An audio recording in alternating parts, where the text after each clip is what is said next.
Ser podcast.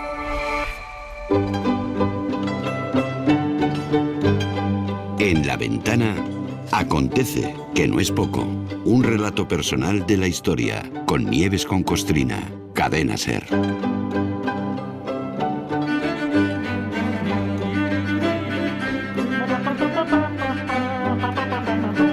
Hola Nieves, buenas tardes. Hola, Carlos. ¿Cómo estás? Tardes. ¿Qué tal? ¿Cómo va el calor? ¿Cómo va todo? A ver. No, por estas tierras muy bien. ¿Sí? Por estas tierras muy bien, la verdad, que te diga. Bueno, pues qué afortunada eres. Sí. ¿Qué te Oye, cuentas? déjame, A ver, ¿qué? Déjame que una fe de errores venga, antes de vamos. nada, ¿eh? O sea, un cachete para mí y para mi cuerpo serrano. El otro día, cuando hablamos de la creación de la Cruz Roja, la semana pasada, Sí. dije que la cruz era desacertada, me lo sigue pareciendo, por ser un símbolo religioso, pero la verdad es que no se eligió como logotipo por ser un símbolo religioso. La Cruz Roja es en realidad la bandera suiza con los colores invertidos. Ya, que es una cruz. Que es una cruz, Vale. sí. Y en honor, pero se hizo así en honor de su creador, que era suizo. Pero bueno, la verdad es que como la bandera suiza tiene una cruz cristiana, sigue siendo molesta para otros y por eso hubo que crear la media luna roja, o mejor el cristal rojo, que no molesta a nadie. Pero bueno, dicho lo cual, fe de errores. Muy bien, pues fe de ratas confirmada. ¿Vamos al lío de hoy? Mira, Sí. hay una película de hace 31 para ser más exactos, que seguro que muchos oyentes recordarán, sobre todo por una canción de su banda sonora.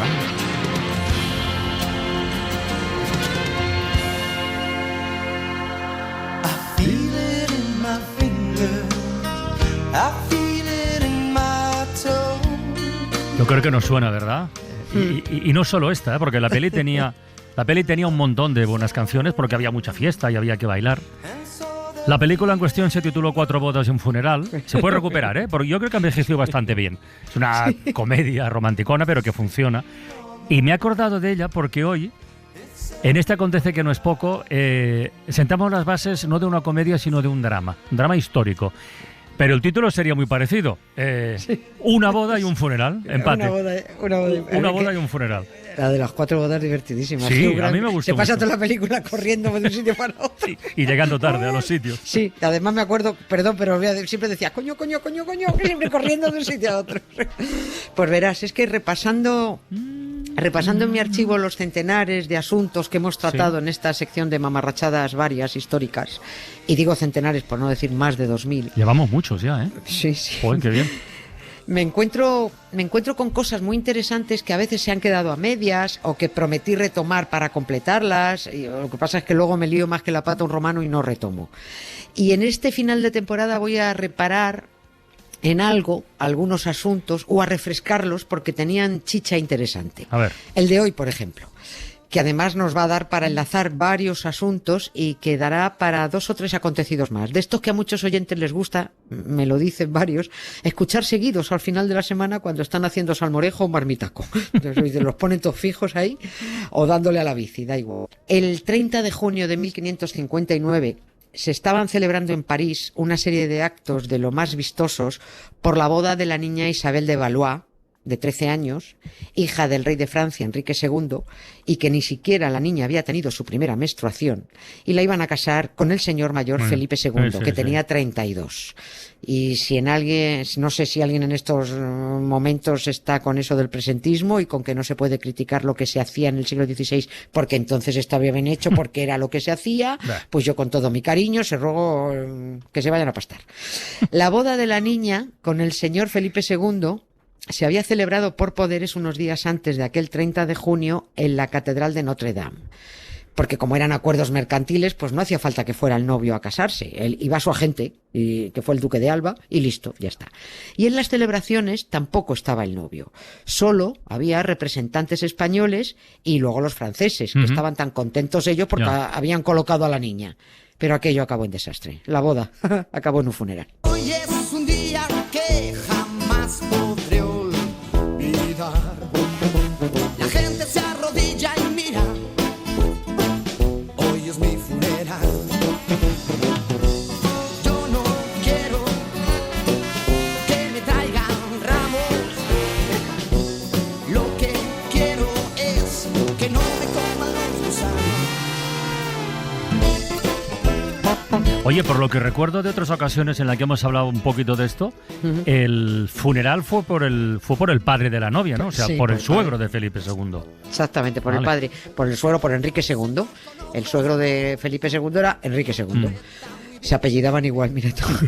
La celebración de aquella boda acabó como el Rosario de la Aurora, porque entre los actos festivos estuvo la celebración de un torneo que era lo que más les divertía por aquel entonces. Era una especie de deporte a caballo y con lanza o con espada, pero solo para una élite, porque los pobres no tenían ni para caballo ni para lanza, tenían que conformarse con jugar a las chapas.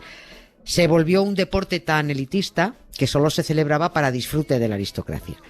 Llegó un momento en que para participar en un torneo un caballero tenía que acreditar ser descendiente de caballero y a veces los descendientes se sentían casi en la obligación de continuar la tradición familiar de la justa, que esto también les pasa mucho a los de la Guardia Civil, que deja mi padre en la Guardia Civil, yo también, bueno, pues no hace falta, tranquilizaos. Pero claro, ocurre que ser hijo de Messi no te asegura jugar como Messi. No. No, para nada. Con lo cual los descendientes de grandes estrellas de los torneos tenían que meterse a caballeros casi por obligación y como eran muy mantas, los tumbaban o morían a la primera de cambio. Llegaron a desaparecer dinastías enteras por meterse a caballeros sin saber y bueno, porque cascaban en estas justas. Un señor con ojos rojos interpreta muy bien su papel. Pobre chico, vaya desgracia, Dios sabía de él. Oye, ¿y cuándo empezó a ponerse de moda esto de los torneos? ¿De qué siglo estamos hablando? Pues se empiezan a poner de moda siglo XI, XII, muy medieval todo. Los torneos fueron el gran espectáculo desde la edad media, pues desde la edad media hasta todavía mediados del siglo XVI, cuando se acabó este gusto por ellos, porque precisamente con la muerte del rey de Francia, Enrique II, terminó la época de esplendor de este entretenimiento. Ahí comenzó la decadencia. Los torneos dejaban tantos heridos, Claro, lisiados y tantos muertos que los sujetos dirigentes de la secta cristiana al principio condenaron que se celebraran y amenazaban con gilipolleces de estas descomuniones y tal, y con prohibir el enterramiento en tierra sagrada. Bueno, pues vainas de los católicos que se toman en serio porque son sencillos. A la multinacional le importaba un pito en realidad que muriera o no muriera gente, o como decían ellos, la pérdida de almas. Lo que les cabreaba a los curas es que esos bríos y esos caballeros se malgastaran en torneos en vez de en Tierra Santa, porque estábamos en plenas cruzadas y necesitaban a todos esos hombres al servicio de sus intereses guerreros, no perdiendo el tiempo montando a caballo y jugando con lanzas. Con el tiempo es cierto que rectificaron porque en la iglesia vieron que mejor que condenar, lo que había que hacer era utilizar los torneos para reclutar a buenos cruzados. Un casting, Claro, era como, ¿cómo se llama eso? Los Sí, observadores. los ojeadores, sí. Ojeadores, estos que van a captar a los mejores. Bueno, pues también iban a captar a los mejores para la cantera en los torneos. Y además de un espectáculo, esto de los torneos se convirtió en el ideal del amor cortés. También tenía mucho que ver.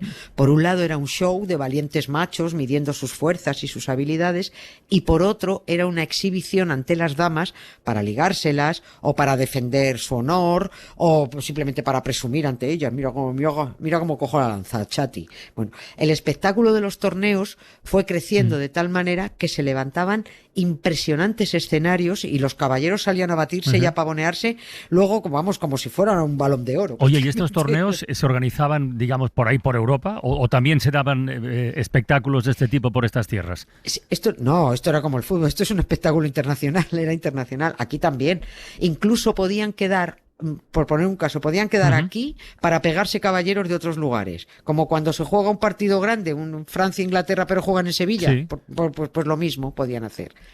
Hay un caso concreto, en 1386 hubo un famosísimo torneo en Betanzos, en Coruña, la famosa justa de Betanzos, en donde quedaron para ver quién era más machote el duque de Exeter, John Holland, que era un inglés, y un francés con muchas R's, Sí. que se llamaba Regnault de Rouen. Regnault de Rouen. Y todo porque este pollo francés lleno de R's, que fue el que propuso el torneo en nombre del amor y de su dama, invitó al de Exeter a librar 3 lances de lanzas a caballo, 3 de espada, 3 de daga y 3 de hacha. Joder, ¿y por qué Sí, no sí. había más? porque no había más, pero vamos. Lanza, fíjate espada, daga y hacha. Sí. Fíjate que sorprendentemente salieron todos ilesos. Se lo pasaron en grande y al final del día cenaron todos juntos.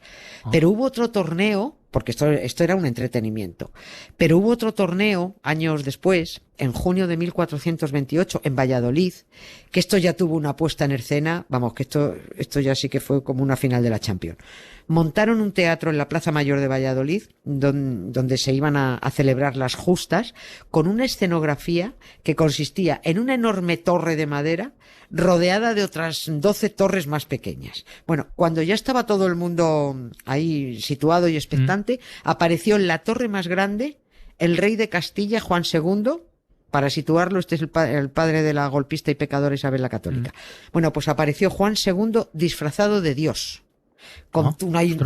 De Dios, con un par de dioses, con túnica celestial y yo me imagino, no sé si con un ojo dentro de un triángulo encima de la cabeza o yo qué sé, pero algo que le hiciera parecer Dios. Y en cada una de las 12 torres aparecieron otros tantos señores disfrazados de los 12 apóstoles, entre los aplausos del vulgo.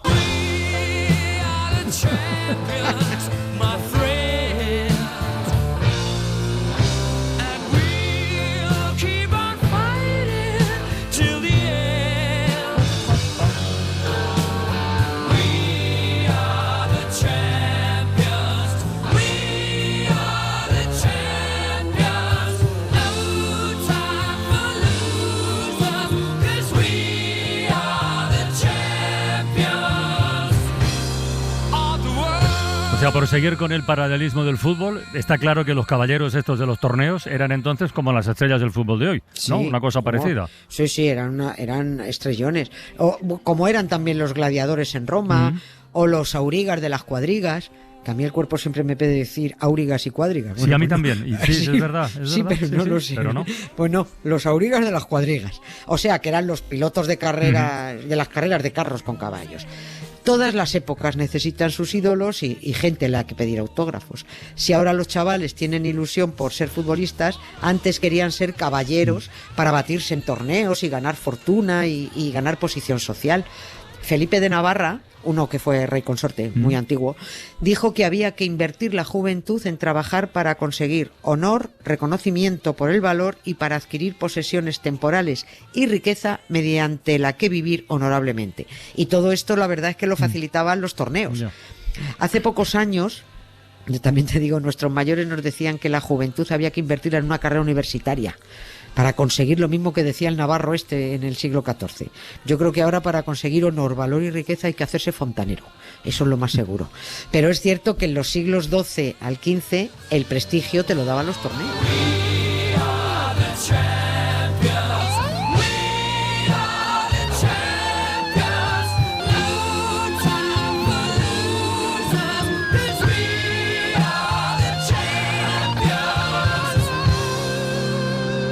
No haría falta describir cómo era el campo de juego de las justas, porque lo hemos visto en las pelis más de una. Pero por si acaso, recuerda un poco cómo era esto, va.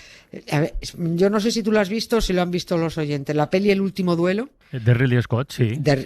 Sí. Ben Affleck, Matt Damon, tal. Bueno, aunque en este caso no fue una justa por diversión, sino por lo que se llamaba entonces juicio por combates. Eso fue un hecho real, lo que se cuenta en esa película. Bueno, pues la gente se ponía en las gradas, siempre con un palco donde se colocaba la autoridad o el rey o el duque o quien correspondiera, y abajo había un recorrido a lo largo en línea recta, pues a veces separado en su mitad por una barrera que podía ser una tela para que los caballos no se cruzaran.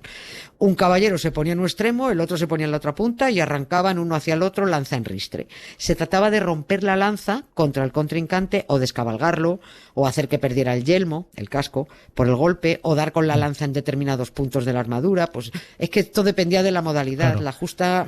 La justa no acababa a veces por derribar al contrario, porque luego podían continuar con espadas pie a tierra. ¿Y las armas cómo eran, Nieves? Pues cuando combatían por puro espectáculo, no porque estuvieran embroncados, como es en el caso del último duelo, las armas no podían ser letales. Las lanzas eran huecas, hechas con madera poco resistentes para que se rompieran enseguida y además tenían una bola en la punta.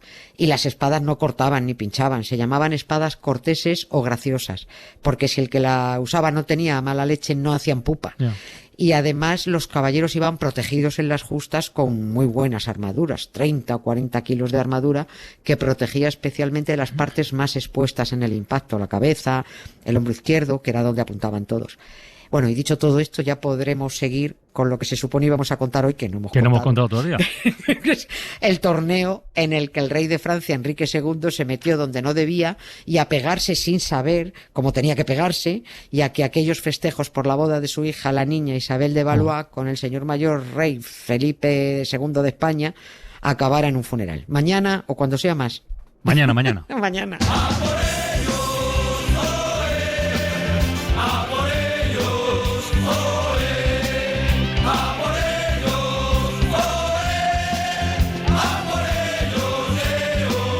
Nada, Nieves, hasta mañana. Hasta mañana, Carla. Que no gracias. se nos pase contarlo mañana, ¿eh? No. Venga. Un beso. Un beso. Chao, gracias.